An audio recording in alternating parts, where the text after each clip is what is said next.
Саламатсыздар ма оқушылар? Бүгінгі жаратылыстану сабағының тақырыбы уақытты қалай өлшейміз. Бүгінгі сабақта сіздер уақыттың өлшем бірліктерін білесіңдер, ара қашықтықты өлшеуді үйренесіңдер. Бүгінгі тірек сөз сағат және уақыт.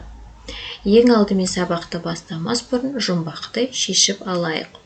Жер үстінде бір бәйтерек, оның бар 12 бұтағы, әрқайсында 30 жапырақ, 30-ның бір жағы ақ, бір жағы қара. Бұл жерде 12 бұтағы деген ол бір жыл, яғни 12 ай, әрқайсында 30 жапырақ дегеніміз бір айдағы 30 күн, 30-ның бір жағы ақ, бір жағы қара, яғни күн мен түн. Бұл не? Әрине бұл уақыт. Уақытты біз немен өлшейміз? Осы жөнінде келесі бейнематериалға назар аударыңыздар. Сонымен уақыттың өлшем бірліктері суретте бейнеленген уақыт өлшем бірліктерін ата. Суретте сіздерге күнтізбе берілген, яғни жылдың 4 мезгілі, күз, қыс, көктем, жаз айлары, әр жыл мезгілдері 3 айға бөлінген. Ал қалай ойлайсыңдар? Қайсысы ұзақ, ай ма, әлде жыл ма? Бізде бір айда 30-31 күн бар. Ал бір жылда 12 ай бар. Қайсысы ұзақ болады? Әрине жыл, өйткені бір жылда 12 ай бар. Бір сағатта неше минут бар? Оны біз математика сабағынан білеміз, бір сағатта 60 минут бар.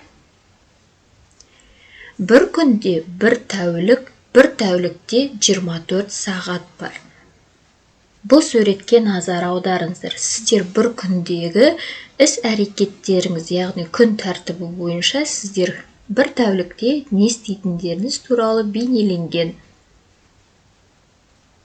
Бір аптада 7 күн бар.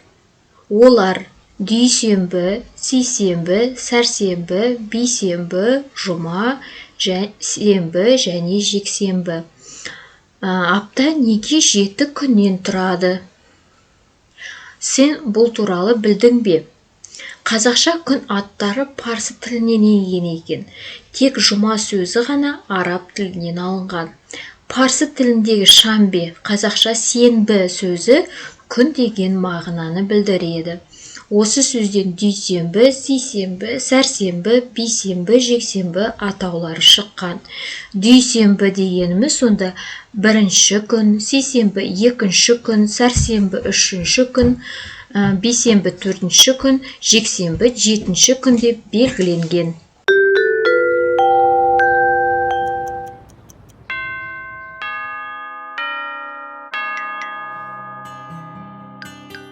Аға, қараңызшы, басқа сағаттардың бәрінде 12-ке дейінгі сандар жазылған. Мұнда 24-ке дейінгі сандар жазылыпты. Дұрыс, Дана. Себебі бір тәулікте 24 сағат бар. Тәулік деген не? Мына сағаттың жартысы қара, жартысы ашық түспен берілгенін байқадың ба? Себебі тәулік дегеніміз бір күн мен бір түнді қосқандағы уақыт. Басқа сағаттар 3-ті көрсетсе, мына сағат 15:00 деп тұр. Себебі жаңа тәулік түнгі 12-ден, яғни 24-тен кейін басталады. Ал таң жаңа тәуліктің 6-шы сағатында атады. Сондықтан да күндізгі 12-ден кейінгі бірді 13, ал 2-ні 14 деп айтуға болады. Басқа сағаттарда 2 тіл болса, мына сағатта 3 тіл бар екен, және онысы өте тез жүреді. Дана, мұның бәрі уақытты өлшеуге арналған. Мұнау өте тез айналып тұрған секундтық тіл. Секунд ең қысқа уақытты өлшейтін бірлік. Сағаттың бұл тілі 60 секундта бір айналым жасайды.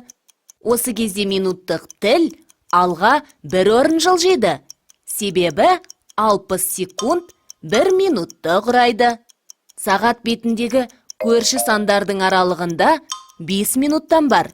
Минуттық тіл 12-ден шығып, 12-ге қайта келгенде 60 минут өтеді. Ал 60 минут 1 сағатқа тең.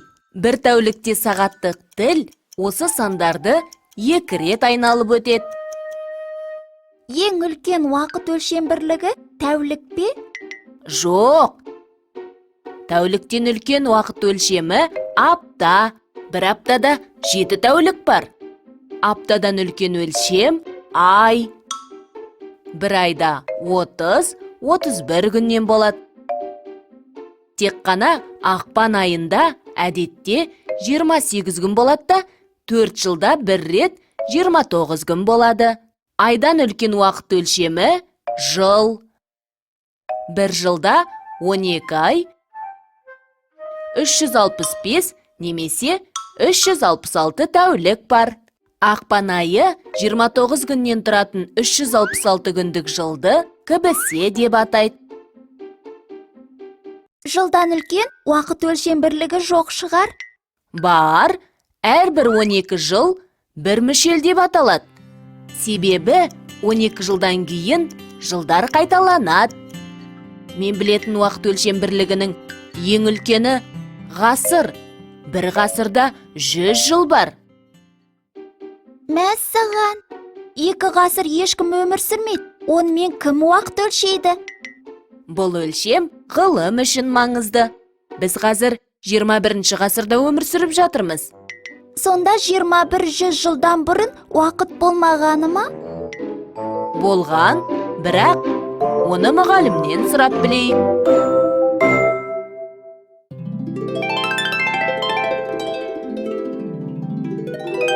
Қайталайық. Уақыт өлшем бірліктері. Уақыт өлшем бірліктері секунд, минут, сағат, тәулік, апта, ай, жыл, мүшел, ғасыр. Секунд ең қысқа уақытты өлшейтін бірлік. Секундтан үлкен өлшем бірлігі минут. 60 секунд 1 минутты құрайды. 1 сағат дегеніміз 60 минут. Бір тәулікте 24 сағат бар.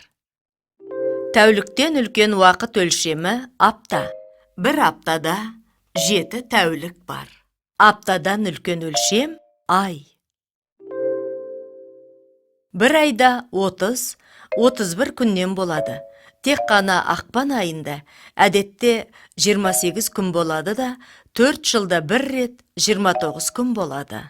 Айдан үлкен уақыт өлшемі жыл. Бір жылда 12 ай, 365 немесе 366 тәулік бар. Ақпан айы 29 күннен аяқталатын 366 күндік жыл кібісе деп аталады. Әрбір 12 жыл бір мүшел деп аталады. 12 жылдан кейін жылдардың айналымы қайта басталады. Уақыт өлшем бірлігінің ең үлкені ғасыр. Бір ғасырда 100 жыл бар. Апта 7 тәулікте тең уақыт аралығы. Ол алғаш рет шығыста пайдаланылған. Біздің заманымыздан бұрын 1 ғасырда Римде қолданылды. Кейінірек бүкіл Европаға таратылды.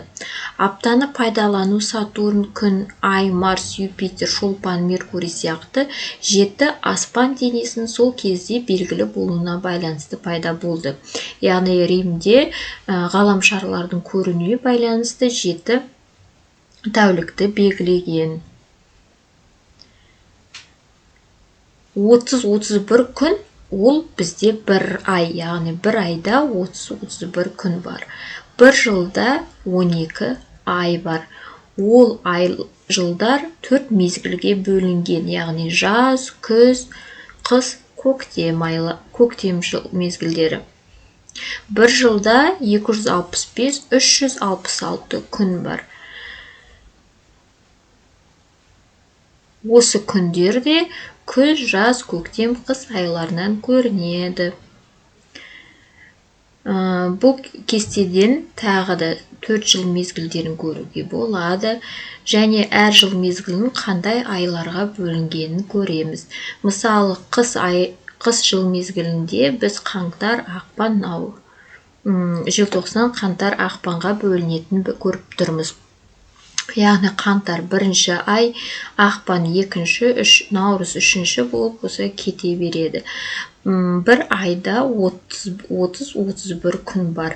Бұл жерде ақпан айы ғана 28-29 күн бар. Қалған айларда 31-30 күн бар. Осы 12 ай бір жылды құрайды. Сіздерге мынандай тапсырма. Жан жағындағы кез келген екі заттың арасын өлшеп көр. Қандай өлшем бірліктерді қолдандың? Суреттегі ғаламшарлардың арасындағы қашықтықты осы өлшемдермен өлшеуге бола ма? Мысалы, сыныптағы парта мен терезенің ара қашықтығын біз немен өлшейміз? Екі орындықтың арасындағы ара қашықтықты біз қандай өлшем бірлікпен өлшейміз? Сантиметр, метр. Ал қалай ойлайсыңдар? Жер мен айды осы метр, сантиметр, километрмен өлшеуге бола ма? Қандай өлшем бірліктерді қолданамыз? Осы жөнінде ізденіп көріңдер. Жердегі және ғарыштағы уақыт пен ара қашықты әртүрлі өлшемдермен өлшейді. Келесі сұрақтарға жауап бер. Бірінші суретте жылдың қай мезгілі бейнеленген? Тәуліктің қай кезі деп ойлайсыңдар? Оны анықтауға бола ма? Қалай? Екінші суретте жылдың қай мезгілі және тәуліктің қай кезі екенін білуге бола ма? Неліктен? Ара қашықты өлшеу. Негеш пен Эврика әлі неше километр жүруі керек? Оны қалай білдің? Жұлдыздардың ара қашықтығын осылай өлшеуге бола ма? Өлшеуге болса немесе болмаса, неге? Сонымен бүгінгі сабақтың қорытындысы. Уақыт өлшемі туралы оқып үйрендіңдер. Уақытты анықтаудың қажеттігін түсіндіңдер. Уақыт өлшем бірліктерін анықтадыңдар. Енді бүгінгі өткен сабақты қорытындылау мақсатында келесі тапсырманы орындайық. Келесі тапсырма: уақыттың өлшем бірліктерін өсу ретімен орналастыр.